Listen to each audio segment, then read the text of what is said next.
Good morning students.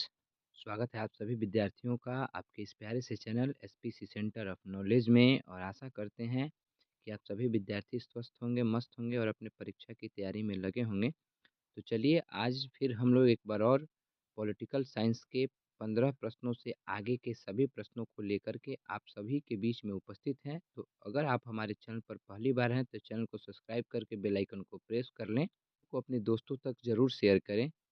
तो चलिए हम लोग शुरू करते हैं 16 नंबर प्रश्न के साथ।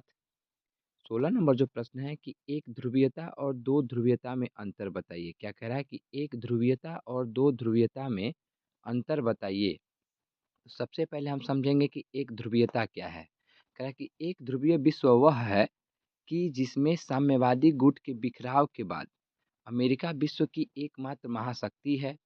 यह विश्व का एकमात्र पुलिसमैन या महानायक है। उसकी कोई बराबरी नहीं कर सकता, उसका कोई प्रतिद्वंदी नहीं, उसे कोई चुनौती नहीं दे सकता। इसे हम एक ध्रुवीयता कह सकते हैं। अब बचा हमारा दो ध्रुवीयता। तो कह रहा है कि द्वितीय विश्व दो ध्रुवीयता विश्व का मतलब ऐसी अंतर्राष्ट्रीय व्यवस्था से है जिसमें दो बड़ी महाशक्तियां, या दो ध्रुवीयता विश्व का मतलब ऐसी अंतर्राष्ट्रीय व्यवस्था से है जिसमें दो बड़ी महाशक्तियां या राज्यों के दो जिनके पास सापेक्ष दृष्टि से बराबर महाशक्ति हो, उसे हम दो ध्रुवीयता कह सकते हैं। 17 इसमें कह रहा है कि ग्लासनास्ट एवं पेरियोस्ट्रोइका का अर्थ बताइए। तो चलिए हम लोग समझते हैं। कह रहा है कि मार्च 1985 में सोवियत संघ में गोबाचेव का नेतृत्व स्थापित हुआ। उन्होंने अपना नया सोच प्रस्तुत किया। उन्होंने लोगों की स्वतंत्रता बहाल की तथा अर्थव्यवस्था का नवनिर्माण किया। ग्लासनास्ट का अर्थ खुलेपन की नीति तथा पेरियोस्ट्रोइका का अर्थ आर्थिक नवनिर्माण करना होता है। इस प्रकार लेनिन के समय से चली आ रही वह व्यवस्थाएं समाप्त हुई जिसमें लोगों को मुख बधिर एवं पशुओं की तरह बना दिया गया था।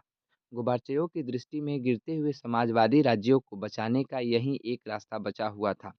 चलिए हम लोग 18 नंबर प्रश्न को समझते हैं कि 18 नंबर जो प्रश्न है इसमें क्या कहा गया है। तो देखते हैं हम 18 नंबर प्रश्न। 18 नंबर प्रश्न कह रहा है कि आसियान विजन 2020 के मुख्य बिंदु क्या हैं। क्या कह रहा है कि आसियान विजन 2020 के मुख्य बिंदु क्या हैं। तो कहा गया है कि आसियान तेजी से बढ़ता हुआ एक महत्वपूर्ण क्षेत्रीय संगठन है। इसके विजन 2020 में अंतर्राष्ट्रीय समुदाय में आसियान की बहुमुखी भूमिका को प्रमुखता दी गई है।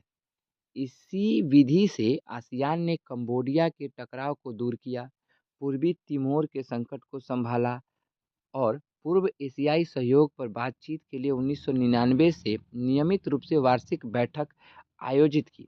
अब 19 नंबर प्रश्न को देखते हैं कि जल प्रदूषण से आप क्या समझते हैं। क्या कह रहा है कि जल प्रदूषण से आप क्या समझते हैं। यह ज्योग्राफी में भी प्रश्न पूछा जाता है। तो कहा गया कि मानवीय क्रियाकलापों या प्राकृतिक प्रक्रियाओं द्वारा जल के रासायनिक, भौतिक या जैविक गुणों का या गुणों में अवांछनीय परिवर्तन को हम लोग जल प्रदूषण कहते हैं।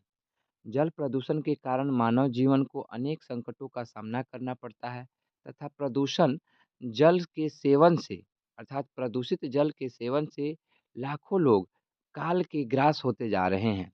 तो हम लोगों ने जल प्रदूषण को भी बड़ी आसानी से समझने का प्रयास किया है। अब हम लोग 20 नंबर प्रश्न को देखते हैं कि उदारीकरण क्या है। कह रहा है कि उदारीकरण एक विचारधारा है जो व्याप विश्वव्यापीकरण अथवा विश्वीकरण की समर्थक है। यह प्रत्येक वस्तु, व्यक्ति और विचार को स्वतंत्र रूप से प्रभावित होने अथवा आने जाने की समर्थ रही है। यही जो है उदारीकरण कहलाता है। उदारीकरण वास्तव में वैश्वीकरण का सैद्धांतिक पक्ष होता है। अब जो है हम लोग 21 नंबर प्रश्न को देखते हैं कि 21 नंबर प्रश्न में क्या पूछा गया है। तो चलिए बढ़ते हैं 21 नंबर प्रश्न की तरफ और देखते हैं कि हमारा 21 नंबर प्रश्न जो है वह क्या है। 21 नंबर प्रश्न में कहा गया है कि खुली अर्थव्यवस्था क्या है। क्या कह रहा है कि खुली अर्थव्यवस्था क्या है। खुली अर्थव्यवस्था का तात्पर्य जो है अर्थव्यवस्था पर राज्य द्वारा आरोपित विभिन्न प्रकार के प्रतिबंधों तथा नियामक उपाय का कम से कम होना तथा विश्व अन्य अर्थव्यवस्थाओं के साथ स्वतंत्र लेन-देन की व्यवस्था करना खुली अर्थव्यवस्था कहलाता है। खुली अर्थव्यवस्था में राज्य द्वारा अर्थव्यवस्था के नियम की शक्ति सीमित कर दी जाती है और निजी उद्यमियों को व्याप्त स्वतंत्रता होती है, जिसे हम लोग खुली अर्थव्यवस्था के नाम से जानते हैं। अब 22 नंबर प्रश्न कह रहा है कि भूमंडलीकरण एवं उदारीकरण के बीच अंतर स्पष्ट करें। कह रहा है कि भूमंडलीकरण का अर्थ है विश्व के प्रत्येक क्षेत्र और वस्तु तथा व्यक्ति के बीच विश्वव्यापी अंतर संबंधों का विकास करना। भूमंडलीकरण के कारण संपूर्ण विश्व एक छोटे से गांव में बदल गया है और हमारे समक्ष वैश्विक नागरिक का चित्र उपस्थित हुआ है। अब हम उदारीकरण को समझते हैं। उदारीकरण का अर्थ है विभिन्न देशों द्वारा आपसी व्यापार तथा संबंधों में लगाई गई बाधाओं को समाप्त करना। उदारीकरण को हम भूमंडलीकरण की दिशा में एक कदम या प्रथम प्रयास भी कह सकते हैं। भेद क्या है? और संयुक्त राष्ट्र संघ द्वारा रंगभेद के विरुद्ध किए गए 2 उपायों का उल्लेख कीजिए। तो चलिए हम लोग समझते हैं कि रंगभेद क्या है। रंगभेद जो है वह नस्ल आधारित भेदभाव का निकृष्टतम रूप है। कौन सा आधारित? तो नस्ल आधारित। कौन सा आधारित? तो नस्ल आधारित रंगभेद नस्ल आधारित भेदभाव का निकृष्टतम रूप है। यह मानवता और लोकतंत्र का विरोधी है। संयुक्त राष्ट्र ने 1954 में दक्षिण अफ्रीका की रंगभेद समर्थक सरकार के विरुद्ध में राजनीतिक प्रतिबंध जो है लगाया। दूसरा इसमें कहा गया है कि 1956 में संयुक्त राष्ट्र ने रोडेशिया के विरुद्ध में आर्थिक प्रतिबंध भी लगाया था। अब जो 24 नंबर प्रश्न है हम लोग का, उसको समझते हैं कि 24 नंबर प्रश्न क्या है। तो 24 नंबर प्रश्न में कहा गया है कि सुरक्षा क्या है? तो कह रहा है कि सुरक्षा का बुनियादी अर्थ है खतरे से मुक्ति। मानव का अस्तित्व और किसी देश का जीवन खतरे से भरा होता है। हर तरह के खतरे को सुरक्षा का खतरा माना गया है और इससे बचने के जो भी उपाय होते हैं, वह सुरक्षा कहलाता है। अब हम 25 नंबर प्रश्न को देखते हैं कि मिश्रित अर्थव्यवस्था क्या है? तो चलिए समझते हैं 25 नंबर प्रश्न को कि मिश्रित अर्थव्यवस्था क्या है?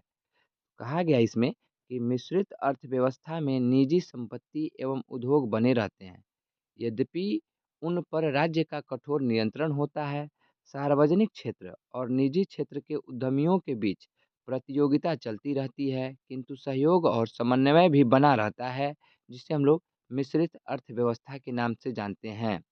अब हम समझेंगे 26 नंबर प्रश्न को। 26 नंबर प्रश्न में कहा गया है कि शक्ति संतुलन क्या है? क्या कह रहा है कि शक्ति संतुलन क्या है?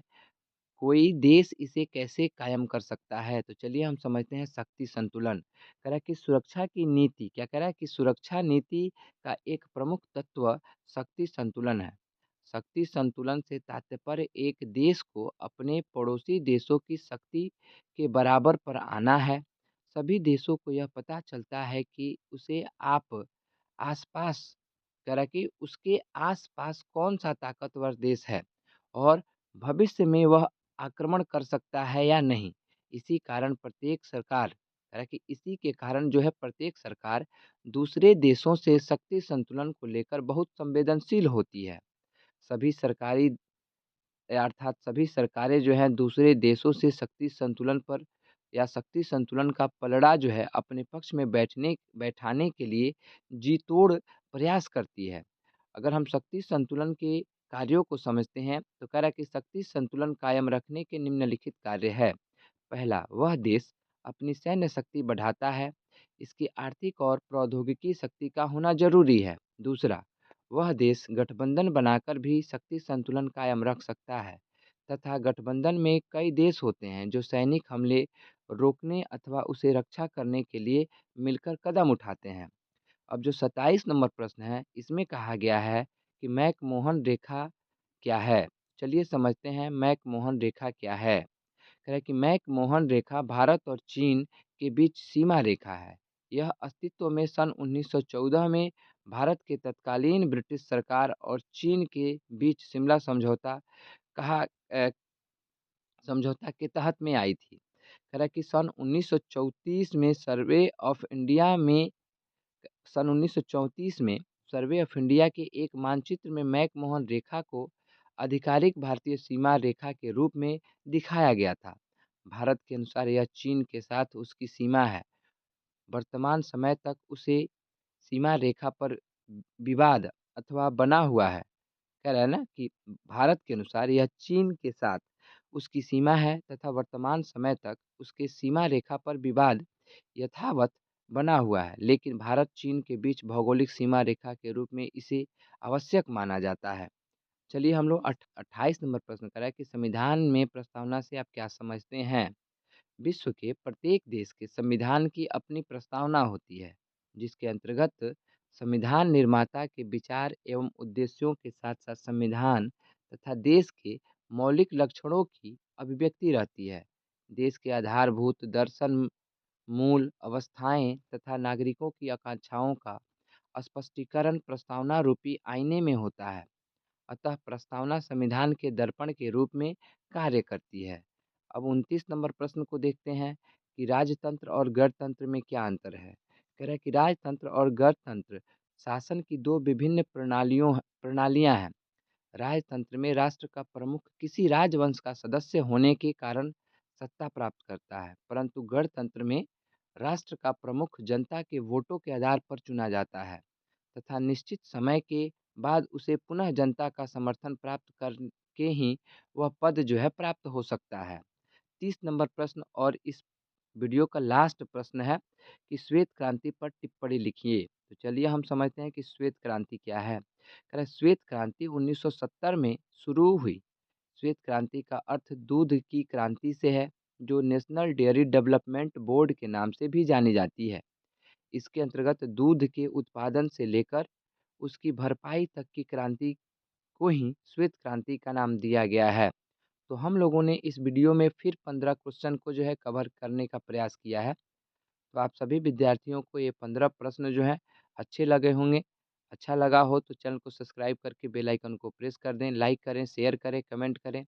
मिलते हैं आपसे इसी तरह से एक और अगले वीडियो में। तब तक के लिए thanks for watching my video.